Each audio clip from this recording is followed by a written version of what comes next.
Yes ఇప్పుడు తెలంగాణ విషయానికి వస్తే సార్ తెలంగాణ పాలిటిక్స్ కూడా చాలా రసవత్తరంగా మారుతున్నాయి. ఎందుకంటే 6 నెలలు అయింది ప్రభుత్వం ఏర్పాటు చేసి కాంగ్రెస్ పార్టీకి సంబంధించి and CM Revanth Reddy. But ఇంకా కూడా అడ్జస్ట్ అయినట్టు ఎక్కడ కనిపించట్లేదు సార్. మొన్న 8 సీట్స్ గెలుపొందారు ఎంపీవి.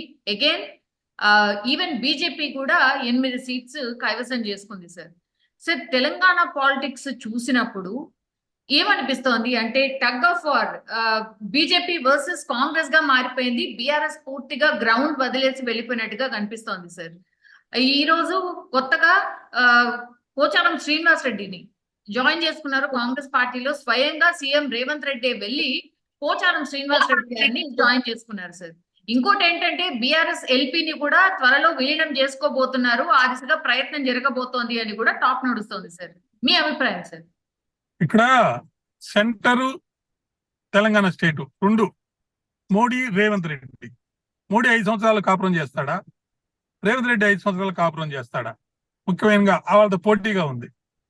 సెంటర్ లో మోడీ గనక కంటిన్యూ అయితే ఆయన ద్వారా చంద్రబాబు నాయుడిని కంట్రోల్ చేస్తూ, చంద్రబాబు నాయుడు ద్వారా రేవంత్ రెడ్డిని యూజ్ చేసుకొని బీజేపీ ఏమైనా గవర్నమెంట్ ఫామ్ చేస్తుందా? అసలు రేవంత్ రెడ్డికి అవసరం ఉందా ఇప్పుడున్న పరిస్థితుల్లో? వేరే ఆలోచిస్తూ వేరే పార్టీకి పోవాల్సిన అవసరం ఉందా లేదా? రేవంత్ రెడ్డికి ప్రస్తుతానికి ఆ అవసరం ఉన్నట్టుగా నేను అనుకోవడం లేదు. ఎందుకంటే రాహుల్ గాంధీ గారి దగ్గర మంచి పేరు ప్రఖ్యాతలన్నీ ఉన్నాయి. కష్టపడ్డాడు, అవకాశం దొరికింది. మన 8 సీట్లకు వెళ్ళడం కూడా ఒక విధంగా చెప్పుకోవచ్చు. మిగతా 8 సీట్లో బీజేపీకి ఒక 4, లేకపోతే బీఆర్కి ఒక 4, అంటే 4, 3, 4, 4 అట్లా పోతాయని అనుకున్నారు. కానీ మొత్తం 16 సీట్లు వీళ్ళకి వస్తా అనుకోలేదు. 10 సీట్లు రావచ్చు, లేదా 9 సీట్లు రావచ్చు అన్నారు. అంటే 8 సీట్లు వచ్చినాయి కాబట్టి ఖచ్చితంగా ఆయనకి మంచి మార్కులు పడ్డట్టే. అదే విధంగా చాలా మందిని ఇతర పార్టీల నుంచి కూడా చేర్చుకుంటున్నారు. అయితే ఇక్కడ సమస్య అంతా ఏంటంటే కాంగ్రెస్ పార్టీ అంటేనే అనేక గ్రూపులు ఉంటాయి. ఆ గ్రూపుల్లో ఎవరికి ఎంతమంది సీట్లు ఉంటాయి?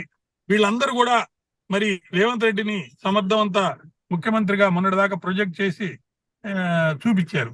అయితే ఇప్పుడు 2 లక్షల రూపాయలు ప్రతి వాళ్ళకి రైతులకు ఇవ్వాలంటే డబ్బు కావాలి, 35 కోట్లు కావాలి. ఇప్పుడు ఐటీ సరిగ్గా లేదు. దాంతో పాటు రియల్ ఎస్టేట్ రంగంలో ఆంధ్రతోటి పోల్చుకుంటే రాబోయే రోజుల్లో 10-15%.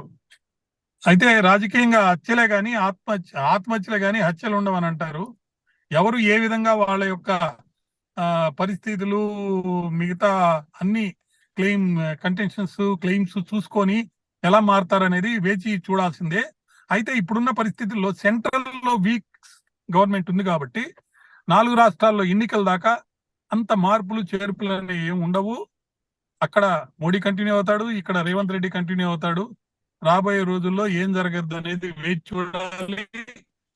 సెంట్రల్ లో కనుక గవర్నమెంట్ మారి రాహుల్ గాంధీ కనుక పవర్ఫుల్ అయ్యి అక్కడ ప్రైమ్ మినిస్టర్ కనుక అయితే, కనీసం వాళ్ళ కూటమి ప్రధానమంత్రి కనుక అయితే మటుకు రేవంత్ రెడ్డి 5 సంవత్సరాలు కంటిన్యూస్ గానే జరుగుతారు. అయితే నేను విన్నది ఏంటంటే ఒక గేమ్ అనేది పైన జరుగుతుంది. ఆర్ఎస్ఎస్ వాళ్ళు కూడా మోడీకి సపోర్ట్ చేయటం లేదు, వాళ్ళ మధ్యలో విభేదాలు వచ్చినాయి అని ఒక పాయింట్ వచ్చింది. రెండోది, దేశానికి వీళ్ళు ఏం చేశారు? అయోధ్యలో కూడా ఓడిపోయారు. మరి ఇటువంటి పరిస్థితుల్లో ఈ పార్టీ కొనసాగుతుందా అని ఒక పెద్ద చర్చ జరుగుతుంది. సో ఆ చర్చకి మేధావర్గం ఏమంటున్నారంటే ఇప్పుడున్న పరిస్థితుల్లో మోడీ యొక్క రాజకీయం, మోడీ అమిత్ షా మార్కు రాజకీయం అటు గుజరాత్ లో కూడా పనిచేయటం లేదు. కాబట్టి వాళ్ళు ఆర్ఎస్ఎస్ ప్లస్ కొంతమంది ఎంపీలని మిగతా పార్టీల నుంచి, అంటే వాళ్ళకి 240 వచ్చింది, అటు కాంగ్రెస్ కానీ ఇతర పార్టీలని ఖచ్చితంగా ప్రభావితం చేసి అది ఈడీనా జోడీనా ఏదో ఒకటి పెట్టి ఇట్లా లాక్కుంటారేమో అనేది చూడాలి. అందరికంటే ఎక్కువ బాధితులు డిఎంకే పార్టీ వాళ్ళ మీద చాలా పెద్ద చర్యలు చేపట్టారు. అదే విధంగా దేశంలో అనేక చోట్ల సోదాలు, లేకపోతే ఫాల్స్ కేసెస్, ముఖ్యంగా రచయితల మీద, రైతుల మీద ఒక పోరాటం, ఇవన్నీ జరిగే ఈ రోజు హిందువత అనేది పక్కకు పోయింది, బ్లెస్సింగ్స్ లేవనేది ఒక వాదన వస్తుంది. ఇలాంటి చేర్పులు త్వరలో రాబోతుంటగా నేను భావిస్తున్నాను.